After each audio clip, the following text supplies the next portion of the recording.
FDA is alerting healthcare professionals about rare but serious complications associated with the surgical mesh used to treat pelvic organ prolapse and stress urinary incontinence. The mesh is usually placed transvaginally using minimally invasive techniques.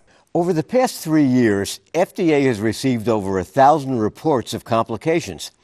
The most frequent included erosion of the mesh through the vaginal epithelium, infection, pain, urinary problems, and recurrence of the prolapse or the incontinence.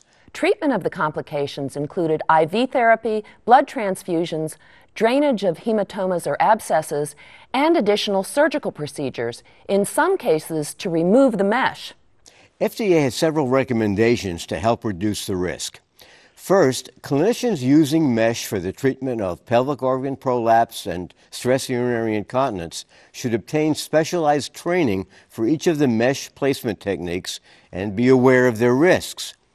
They should be vigilant for potential adverse events from the mesh, especially erosion and infection, and also from the tools used in transvaginal placement, especially bowel, bladder, and blood vessel perforations.